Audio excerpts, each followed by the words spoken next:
Lo que yo quiero hacer hoy, pretendo hacer, es conversar sobre Benedetti con ustedes. Ustedes lo han estudiado, conocen su biografía, ¿no? Nos vamos a hablar de eso porque lo saben, lo pueden buscar en internet, ¿verdad? Saben su trayectoria también, saben que ha sido un hombre muy prolífico. Es impresionante la cantidad de poemas, que fue lo que más escribió. Una vez le preguntaron desde el punto de vista literario, cuál de los géneros elegía. Y él dice, yo creo que soy básicamente un poeta, aunque es un narrador también, a través de sus novelas, a través de los cuentos. Es un hombre tan multifacético que es difícil abordarlo, porque como ustedes también lo dijeron, participó de todos los géneros y de todas las actividades que tenían que ver con lo cultural. Fue prácticamente el articulador de la llamada generación del 45, o generación crítica. Trabajó en Brecha, como se decía también, estuvo exiliado.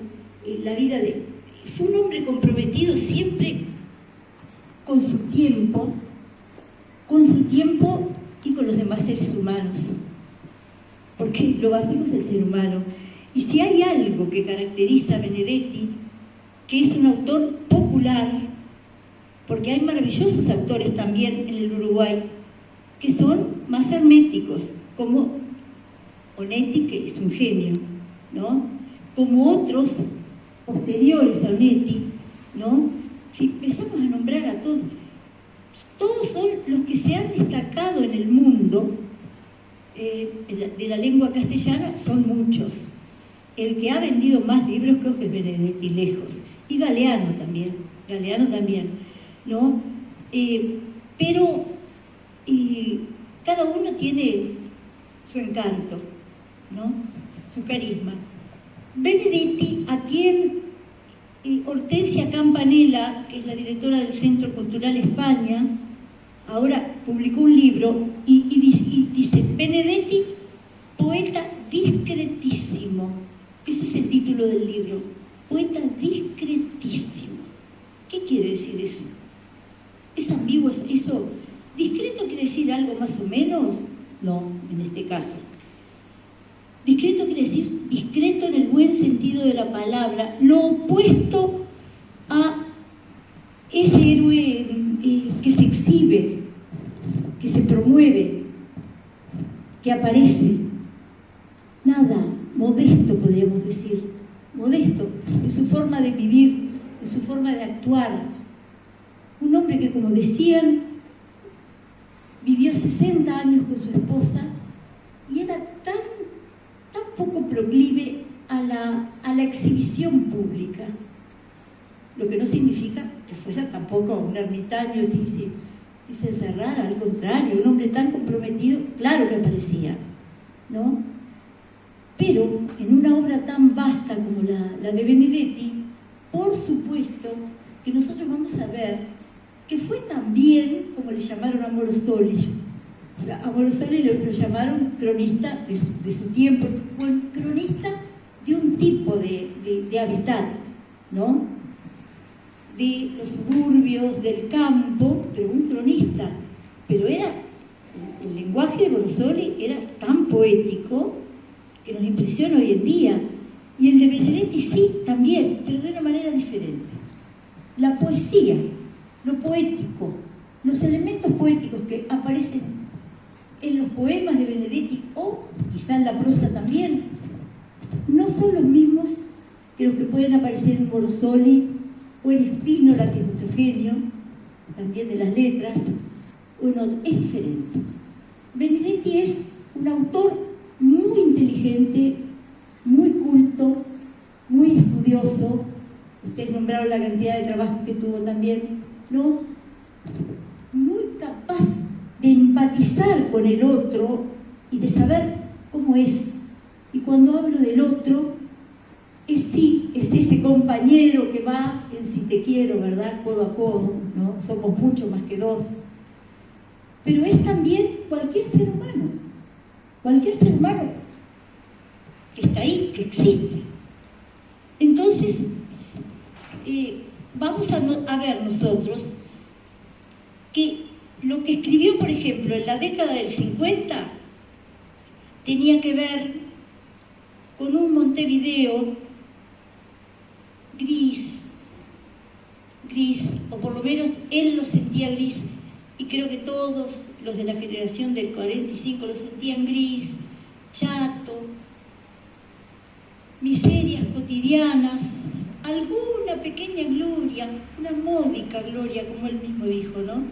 Una módica gloria, un país al que él llamó el país de la cola de paja, ¿no? Por algo le llamó de esa manera. Todos sabemos qué quiere decir cola de paja, porque de alguna manera el uruguayo estaba desencantado. Era una época de desencanto, la década del 50, ¿no? Ya se estaba gestando ese desencanto acerca de un sueño que debe haber sido generado mucho tiempo atrás. No me quiero remontar a Artigas, pero sí fue el primero que soñó con un Uruguay diferente, ¿verdad? Perdone, si me extiendo mucho me corto, ¿no? Pero después un Uruguay ballista también, ¿no? Que con el impulso de José Valle Ordóñez, Carlos Real de Azúa escribió un libro que se llama El impulso y su freno. Cuando ese impulso ballista se empezó a frenar, ¿no? Bueno, ahí empezó también esa cola de paja. No quiero hablar, por supuesto que el Uruguay ha tenido, si hablamos de líderes o de presidentes, ¿no? Ha tenido indudablemente figuras importantes también, ¿no? Pero estoy hablando de una forma de sentir, de pensar el país, de vivir, y una clase media que era, hasta el nombre lo dice, la clase media, ¿no? La que empezó a sentir ese cansancio. Ya los pobres gauchos no existían, los vivientes de Morosoli, bueno, los vivientes de Morosoli eran los peores, eran los olvidados, los desheredados, un nadie, como decía Morosoli, ¿no? Pero la clase media era otra cosa. Si el Uruguay tuviera solo clase media sería una maravilla, porque quiere decir que no habría ni muy ricos ni muy pobres. Eso es imposible también, esa equidad, esa perfección, ¿no? Pero que fuera la cosa un poquito más equilibrada, diríamos, ¿no? Entonces, bueno, fue eso, el desencanto frente a un país que no encontraba su rumbo, que no estaba ahí, caracterizado en la obra de Benedetti por un libro de poesía que se llama Poemas de la Oficina. Si nosotros queremos saber cómo era el sentimiento de Benedetti y de muchos montevideanos, podemos leer Poemas de la Oficina o podemos leer los cuentos de montevideanos, cuentos generalmente muy amargos, ¿no? Porque la verdad es que son un bajón, los leemos y no sacamos nada bueno, ¿no? Montevideano es así. Yo pienso en algunos, son maravillosos cuentos, pero muestran una cosa tan sórdida del ser humano, tan sórdida, ¿no? Que son terribles. No puedo elegir ninguno para leer. Además son muy largos, ¿no? Los pocillos es sensacional y hay muchos, pero son largos. Pero bueno, me pareció que para poder comprender a Benedetti, o por lo menos verlo desde un punto de vista literario, a través de su obra concreta, y ver dos momentos diferentes, uno la mitad del siglo XX, pensé en Poemas de la Oficina. Y para pensar en un Benedetti posterior, que tenía una percepción impresionante, como Ray Bradbury, una distopía del futuro, acerca de lo que iba a ser el futuro, un cuento que se llama El ruido y la imagen, que es sensacional. Eso es el mundo actual. mejor dicho, que no sea el mundo actual. Podría llegar a ser, esperemos que no. Entonces me parece que leyendo esos dos textos, o tres, podemos hablar de qué sentía Benedetti por el país y qué sentía por el mundo. También, ¿no? Estamos viviendo un momento de pandemia. Benedetti no se soñó esto. No sé qué hubiera pensado y hecho, ¿verdad? Si lo hubiera vivido. Pero voy a empezar por leer, si les parece, dos poemas de la oficina. Porque además ahí vamos a ver el estilo de Benedetti también. Benedetti de alguna manera era irónico, pero era una ironía que no perseguía como Onetti, que es una cosa terrible también. Onetti es más terrible, todavía más sórdido, ¿no? que Benedetti. Pero es un hombre que sufre por eso, sufre por esa cosa gris, sufre por ser el país de la cola de paja, no, pero que sueña con otra cosa mejor, que sueña con un mundo mejor, como todos los seres humanos, que creo que todos soñamos y queremos un mundo mejor. Entonces, creo que fue en el 2005, pero no me acuerdo, que se festejó, porque en realidad los poemas de la oficina fueron compuestos entre el 53 y el 55, más o menos, no fueron un solo año, pero se eligió, promediando me parece, ese año para celebrar los poemas de la oficina. Y fue muy interesante el homenaje que le hicieron en Montevideo. Hablaron con varios actores de teatro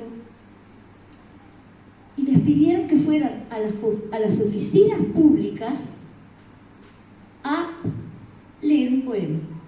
Pero iban de incógnito, la gente no tenía que saber que iban, ¿no? Entonces, bueno, lo hicieron y fue sensacional, porque hay uno de esos poemas que voy a leer que se llama Después, que supongo yo que algún actor se debe haber acercado al funcionario de la oficina que estaba detrás del escritorio y le debe haber empezado a decir eso, y el funcionario, si no lo había leído, quedó sorprendido. No sé, me imagino que fue así, ¿no? A mí, yo vi una cosa de esas y no sabía qué era. Después me enteré que era un actor. Digo, ¿por qué este hombre se enloqueció, está hablando de esa manera? Pero hay otro que es más original quizá, porque es genial. Yo lo subrayé porque se llama Dactilógrafo. De pronto ustedes ya lo leyeron o lo conocieron, no sé. Dactilógrafo. Y subrayé, no conté cuántos versos tiene, pero hay 13 versos exactamente que son un informe de una oficina. Alguien que le manda un mensaje a otra persona, ¿no? Una cosa bien burocrática, oficinesca. Pero hay muchísimos versos más que están intercalados con eso.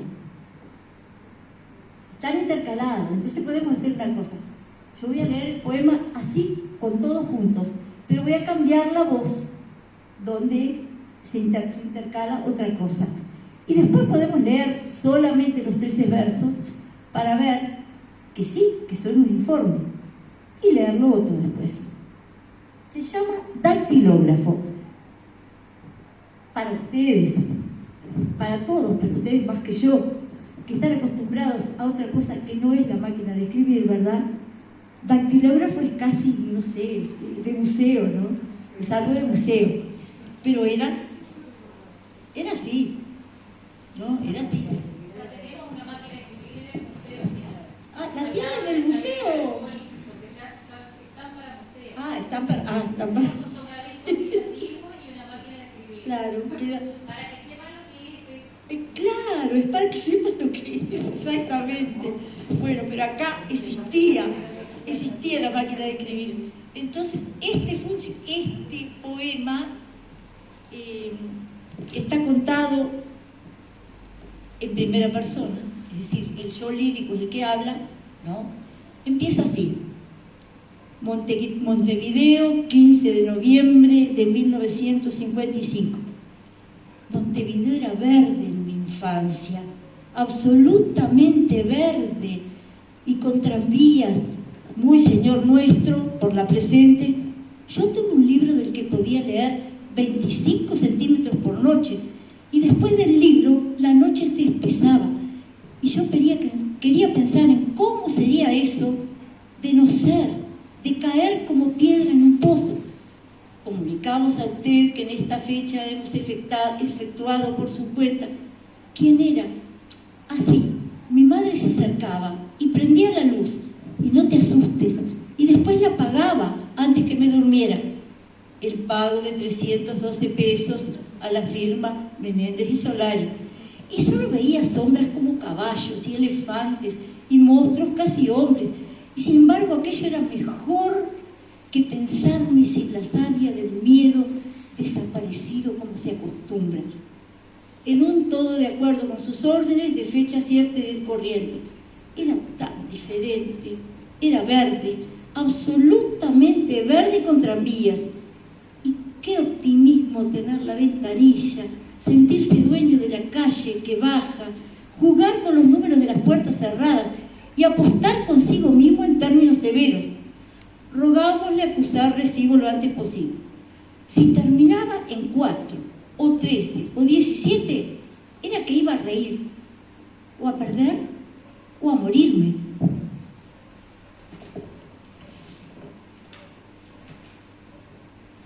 De esta comunicación, a fin de que pueda, y hacerme tan solo una trampa por cuadra, registrarlo en su cuenta corriente, absolutamente verde y con tranvías, y el prado con camino de hojas secas, y el olor a eucalipto ya temprano. Saludamos a usted atentamente, y desde allí los niños, y quién sabe. Bueno, claro, yo no como además se me corrió un poquito el libro, tampoco podía hacer las voces diferentes, pero ahora les voy a leer los 13 versos que son realmente una comunicación burocrática. Montevideo, 15 de noviembre de 1955.